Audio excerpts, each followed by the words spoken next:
Real number chapter number 1। इससे पहले हमने चैप्टर नंबर 5 कंप्लीट कर लिया, अरिथमेटिक प्रोग्रेशन, समांतर श्रेणी। उसकी पूरी प्लेलिस्ट अपलोड हो चुकी है। ठीक है, जिन भी बच्चों ने वो चैप्टर नहीं देखा उसको जाके कर लो। आज हम चैप्टर मतलब हमारी सीरीज़ का तो चैप्टर नंबर 2 है, वैसे बुक के अकॉर्डिंग चैप्टर 1 है, रियल नंबर। अब रियल नंबर होता क्या है, चैप्टर को स्टार्ट करने से पहले तो यही पता रहना चाहिए भाई रियल नंबर वास्तव में होता क्या है। ठीक है, और रियल नंबर समझने से पहले बाकी नंबरों की भी समझ हमें होनी चाहिए कि कौन बाकी इसके अलावा और कौन कौन से नंबर होते हैं। ठीक है, रियल नंबर तो ये समझो कि सभी नंबर रियल नंबर में आ जाते हैं। तो पहले सभी नंबर कौन कौन से होते हैं, मतलब थोड़ा थोड़ा सा बढ़ा देता हूँ मैं, फिर चैप्टर स्टार्ट करते हैं। ठीक है, तो नंबर 1 हमें पता होना चाहिए। इसको थोड़ा सा छोटा करते हैं।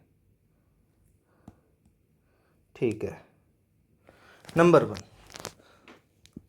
1 है, हमें पता होना चाहिए नेचुरल नंबर क्या होता है। नेचुरल नंबर क्या होते हैं, यानी कि प्राकृतिक संख्याएं क्या होती है। प्राकृतिक संख्याएं क्या होती हैं, तो इसको कुछ ऐसे समझो। अगर मैं, चलो ऐसे समझो, अभी सिंपल तरीके से, अगर मैं 1 से स्टार्ट करूं और 2, फिर आगे 3, 4, 5 और बढ़ता बढ़ता सिर्फ इनफाइनाइट तक जाऊं, लेकिन प्लस में। कहाँ तक जाना है, इनफाइनाइट तक चले जाओ, कितने भी नंबर ले लो। ठीक है, बट सारे नंबर प्लस में होने चाहिए। ठीक है, फ्रैक्शन में नहीं होना चाहिए, यानी कि पॉइंट में नहीं होना चाहिए नंबर। एक तो 1.2, 1 पॉइंट या 0.3, ये पॉइंट में नंबर नहीं होने चाहिए। सबसे पहली बात तो कंप्लीट नंबर होना चाहिए, जैसे 1, 2, 3, 4, 5, 6, इस तरीके से नंबर चलने चाहिए आपके।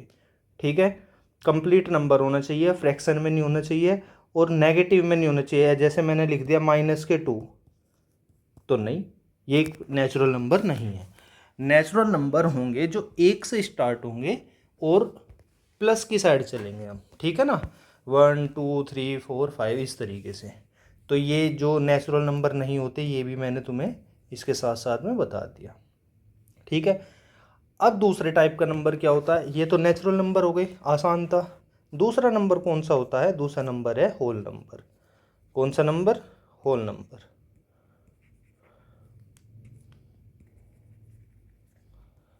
होल नंबर से देख लेते हैं। होल नंबर मतलब पूर्ण संख्या। कौन सी संख्या, पूर्ण संख्या। पूर्ण संख्या वो संख्या होती है जो 0 से स्टार्ट होती है। 0, 1, 2, 3, मतलब नेचुरल नंबर की तरह ही है, बस इसमें 0 और ऐड हो गया। ठीक है ना, साथ में शुरू में 0 होगा, इसमें 0। नेचुरल नंबर 1 से स्टार्ट होते हैं और होल नंबर 0 से स्टार्ट होंगे, और बाकी बढ़ते चले जाओ और इनफाइनाइट तक कहीं भी बढ़ो, लेकिन प्लस में। ठीक है, बाकी जो कंडीशन नेचुरल नंबर के लिए थी कि 1 ये पॉइंट में नहीं होना चाहिए, माइनस नहीं होना चाहिए, वही कंडीशन यहाँ पर भी है। होल नंबर भी ना तो पॉइंट में होंगे ना फ्रैक्शन में होंगे। फ्रैक्शन का मतलब है, ऐसे लिख देते हैं कि 3/4 ये फ्रैक्शन होती है, तो इस तरीके से भी नहीं होंगे। ना नेचुरल नंबर ऐसे होंगे, ना होल नंबर ऐसे होंगे। तो ये समझ में आया, नेचुरल होल नंबर समझ में आए। अब नेक्स्ट नंबर देखते हैं, नंबर 3। नेक्स्ट बोल रहा हूँ मैं कि रेशनल नंबर क्या होता है। क्या, इससे पहले सीखते हैं इंटीजर क्या होता है। इंटीजर, इंटीजर जिसको बोलते हैं पूर्णांक। क्या बोलेंगे, पूर्णांक। इंटीजर क्या होती है, इंटीजर को समझने के लिए आप बीच में 0 लिखो, इधर 1, 2, 3 ऐसे पॉजिटिव इनफाइनाइट तक, और इधर माइनस में -1, -2, -3, और कहाँ तक बढ़ना है, माइनस इनफाइनाइट तक। ठीक है, माइनस में इनफाइनाइट तक। इंटीजर में क्या देखा हमने, इंटीजर में 0 भी आता है, प्लस के सारे नंबर। देखो ये नेचुरल नंबर हो गए यहाँ से यहाँ तक। अगर मैं ये बोल दूँ इसको मिला के, तो ये होल नंबर हो गया। और अगर मैं नेगेटिव वाले नंबर भी ले लूँ होल नंबर के साथ, देखो यहाँ से यहाँ तक तो होल नंबर, और होल नंबर के साथ अगर नेगेटिव वाले नंबर भी ले लूँ तो आपके इंटीजर बन जाते हैं। ठीक है, बाकी सारी कंडीशन इनके लिए भी अप्लाई, ना फ्रैक्शन में होंगे ना पॉइंट में होंगे ना इस तरीके से। ठीक है, तो इंटीजर समझ में आया, होल नंबर समझ में आया, नेचुरल नंबर समझ में आया। अब आगे बढ़ते हैं। इंटीजर में हमने क्या सीखा कि ये माइनस में भी होंगे, मतलब होल नंबर तो होंगे ही होंगे यहाँ से यहाँ तक, और बाकी माइनस वाले नंबर भी। ठीक है, इसके अलावा अब बढ़ते हैं चौथे नंबर पे, जिसको बोलते हैं रेशनल नंबर। क्या बोलते हैं? Rational number. रेशनल नंबर को हिंदी में बोलते हैं परिमेय संख्या। क्या? परिमेय संख्या। ये पूरा का पूरा 9th क्लास में पढ़ते हैं हम। ठीक है, आपका 10th क्लास में रिवीजन हो रहा है, क्योंकि रियल नंबर को समझने के लिए आपको ये सारी चीज़ें पता होनी चाहिए। ठीक है, रेशनल नंबर क्या होते हैं? रेशनल नंबर वो नंबर होते हैं जो पी अपॉन में क्यू के रूप में लिखे जाते हैं। किसके रूप में? पी अपॉन में क्यू के रूप में। पी अपॉन में क्यू मतलब फ्रैक्शन में। कैसे? फ्रैक्शन में लिखे जाएंगे। ये है फ्रैक्शन, तो फ्रैक्शन में लिखे जाएंगे। अब जो फ्रैक्शन में ऊपर न्यूमरेटर होता है और नीचे डिनोमिनेटर होता है, ऊपर न्यूमरेटर नीचे डिनोमिनेटर। अब जो डिनोमिनेटर होता है, डिनोमिनेटर क्या है यहाँ पे? क्यू। वो क्यू जो है वो जीरो नहीं होना चाहिए, वो जीरो नहीं होना चाहिए। ये बात समझ में आनी चाहिए कि रेशनल नंबर क्या होते हैं। रेशनल नंबर हमने सीखा कि भाई पी अपॉन में क्यू के रूप में लिखे जाएंगे, यानी कि फ्रैक्शन में लिखेंगे, और जिसमें पी न्यूमरेटर होगा, क्यू डिनोमिनेटर होगा, और क्यों जीरो नहीं हो सकता। क्यों जीरो नहीं हो सकता? पी कुछ भी हो, पी जीरो हो, माइनस हो, प्लस हो, कुछ भी हो, पी से फर्क नहीं पड़ेगा, क्यों जीरो नहीं होना चाहिए। जीरो के अलावा कुछ भी हो सकता है, क्यों, बस जीरो नहीं होना चाहिए।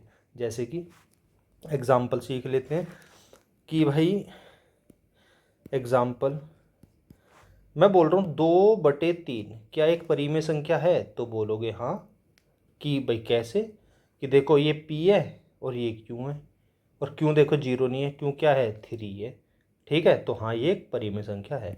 किसी ने पूछा क्या -5/4 है? तो हाँ देखो, बस ऊपर का नंबर तो तुम्हें देखना ही नहीं है, चाहे वो जीरो हो चाहे कुछ हो, देखना ही नहीं है। बस जो नीचे वाला नंबर है वो जीरो ना हो, बस बस जीरो ना हो, बाकी कुछ भी हो, पॉइंट में हो, माइनस में हो, प्लस में हो, बस जीरो ना हो। अब नेक्स्ट नंबर, नेक्स्ट है क्या 2? सिर्फ मैंने 2 लिखा, क्या 2 एक रेशनल नंबर है? आप बोलोगे सर ये तो पी अपॉन में क्यू के रूप में लिखा ही नहीं गया, it is not written in the form of P by Q, तो हम इसको रेशनल नंबर कैसे कह सकते हैं? तो मैं तुम्हें बताऊंगा, मैं इसको रेशनल नंबर बोलूँगा। क्यों बोलूँगा? क्योंकि देखो 2 के नीचे अगर कुछ नहीं लिख रहा तो मैं अपनी तरफ से 1 लिख सकता हूँ, कुछ फ़र्क थोड़ी पड़ता है। किसी भी नंबर के नीचे 1 लिख लो, कोई फ़र्क थोड़ी पड़ता है। अब जैसे ही मैंने इसके नीचे 1 लिखा, ये पी हो गया और ये क्यू हो गया, और क्यू जीरो नहीं है, क्यू क्या है? 1 है, तो ये भी एक रेशनल नंबर है। ये भी क्या है? एक रेशनल नंबर है। तो ये समझ में आया।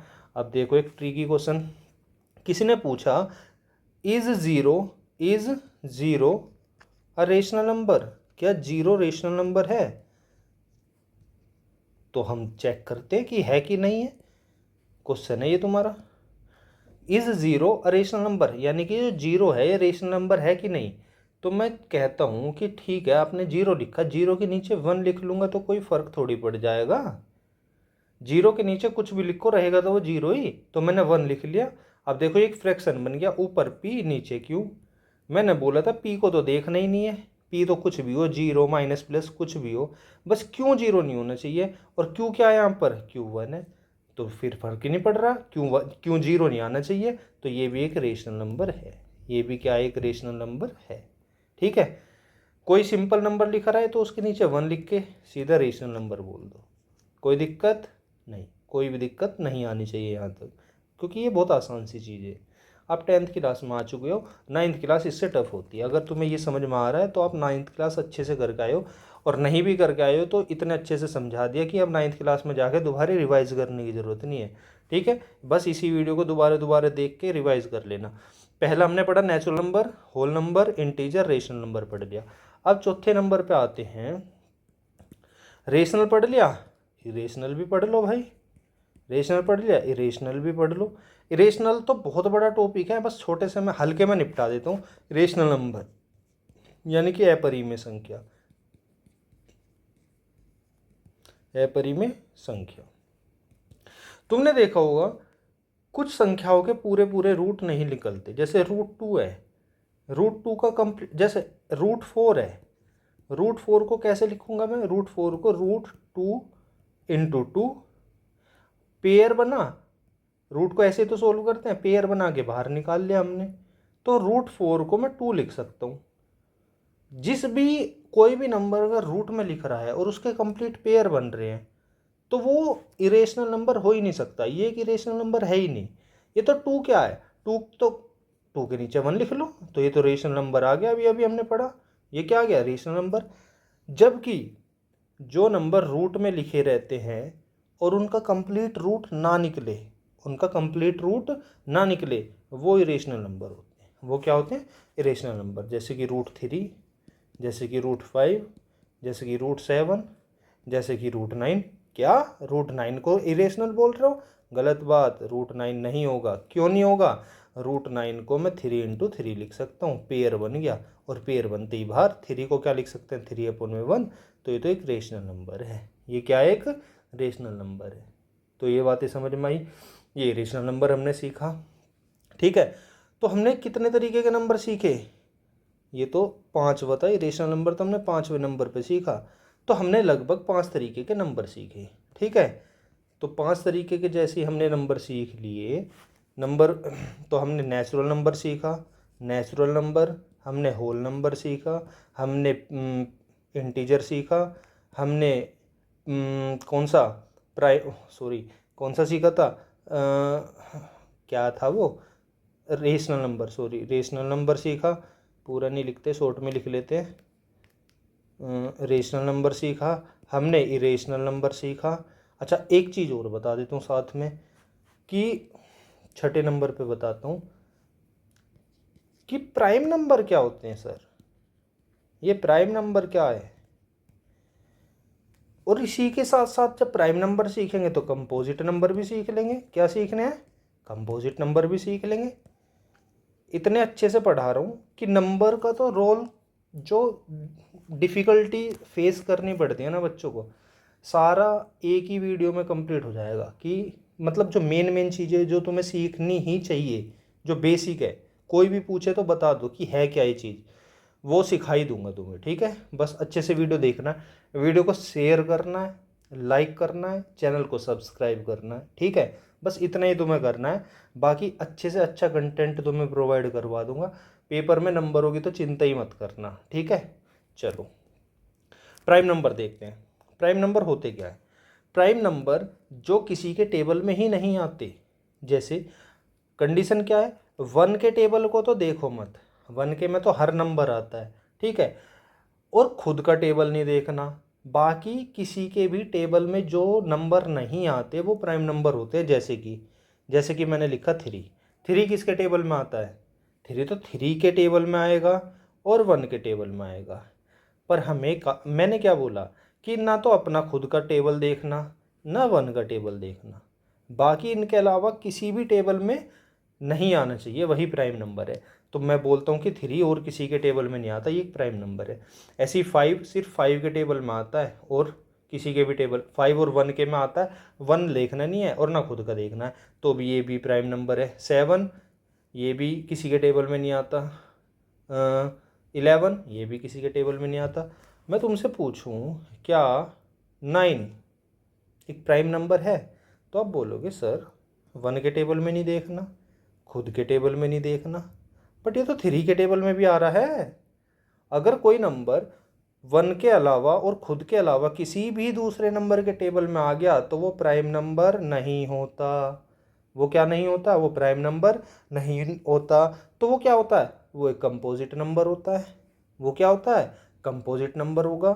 मतलब किसी भी नंबर के अगर फैक्टर हो रहे हो, मतलब कि अपने और 1 के अलावा वो किसी दूसरे के टेबल में भी आ रहा हो, तो वो कंपोजिट नंबर है। जैसे कि मैंने बोला 4, तो 4 किसके टेबल में आ रहा है, 1 के में आ रहा है, 4 के में आ रहा है, इसके अलावा 2 के टेबल में भी आ रहा है। तो मतलब अपने और खुद के अलावा 2 के टेबल में भी आ रहा है, यानी कि ये कंपोजिट नंबर है। जैसे मैं बोल रहा हूँ 10, 10 देखो 1 के टेबल में भी आ रहा है, 10 के टेबल में भी आ रहा है, और तुम देखोगे कि ये तो 2 के टेबल में भी आता है और ये तो 5 के टेबल में भी आता है, तो ये कंपोजिट नंबर हो गया। अगर मैं बोलूँ 12, तो देखो 12 1 के टेबल में आता है, 2 के टेबल में आता है, 3 के टेबल में आता है, 4 के टेबल में आता है, 6 के टेबल में आता है, और खुद के टेबल में तो आता ही है ना। खुद के टेबल में तो आता ही, तो इतने सारे नंबरों के टेबल में आ रहा है, तो ये भी एक कंपोजिट नंबर, यानी कि 4 भी, 10 भी, 12 भी, मतलब जो भी नंबर 1 और खुद के अलावा बाकी दूसरे किसी नंबर के टेबल में आता है तो वो एक कंपोजिट नंबर कहलाता है। ठीक है। प्राइम नंबर जस्ट उल्टा, ये किसी भी अपने और 1 के अलावा किसी भी दूसरे नंबर के टेबल में नहीं आते।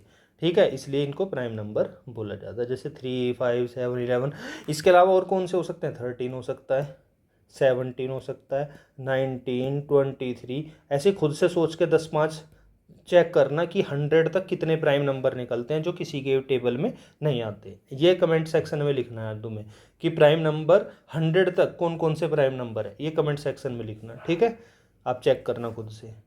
हमने कंपोजिट नंबर पढ़ लिया। अब देखो इसी सीरीज़ को आगे बढ़ाए, हमने ये इरेशनल नंबर के अलावा प्राइम नंबर पढ़ लिया, प्राइम नंबर के अलावा कंपोजिट नंबर पढ़ लिया। भाई इतने सारे तरीके के नंबर होते हैं, हाँ हमने पढ़ भी लिए। इन सभी नंबरों को मिला दो और मिला के एक झोले में भर दो, तो वो जो सारे नंबर मिलजुल के आए ना, उसी को क्या बोलते हैं? Real number. उसी को क्या बोलते हैं? Real number.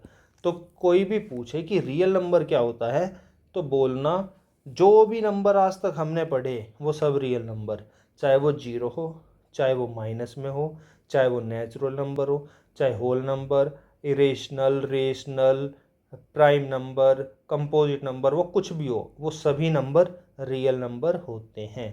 सभी नंबर रियल नंबर होते हैं, चाहे वो √5 हो, √7 हो, √9 हो, कुछ भी हो, वो रियल नंबर होते हैं। इसके अलावा रियल नंबर के अलावा एक इमेजिनरी नंबर भी होता है, लेकिन उसके बारे में हम क्लास 11th में सीखेंगे। ठीक है, कि इमेजिनरी नंबर होते क्या हैं। तो अभी तो वो पढ़ना ही नहीं, तो रियल नंबर पढ़ना है। अब हमें समझ में आ गया कि हाँ रियल नंबर क्या होते हैं। तो रियल नंबर तक पहुंचने के लिए हमने इतनी कहानी पढ़ी। ठीक है, ये सारी कहानी पढ़ी। ये कहानी पढ़नी बहुत ज़्यादा ज़रूरी थी। क्यों ज़रूरी थी? कि पता तो चले कि रियल नंबर होता क्या है। ठीक है, अब हमने रियल नंबर पढ़ लिया। आज की क्लास में इतना ही रखते हैं। अगली क्लास में रियल नंबर के क्वेश्चन सोल्व करेंगे। HCF, LCM जो अब तक तुमने निकालना सीखा, उसकी और अच्छी अच्छी प्रॉपर्टी पढ़ेंगे, अच्छे अच्छे क्वेश्चन सोल्व करेंगे। कौन सा नंबर जीरो पे एंड होता है, किसी की पावर लिख रहा हूँ मैं 4 की पावर n, 5 की पावर n, इनको की n की क्या वैल्यू रखे कि लास्ट में जीरो आए।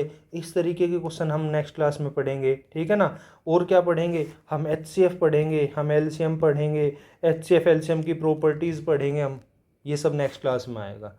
तो इस वीडियो के बाद नेक्स्ट क्लास के लिए तैयार रहना। अच्छा कंटेंट तुम्हें देने वाला हूँ बस। ठीक है, वीडियो को जितना ज़्यादा हो सके शेयर ज़रूर करना अपने यार दोस्तों में। चलो थैंक यू गाइज़। जितना भी पढ़ा है साथ के साथ सारी चीज़ों के वीडियो पॉज कर करके नोट्स तैयार कर लेना अपने। ठीक है ना।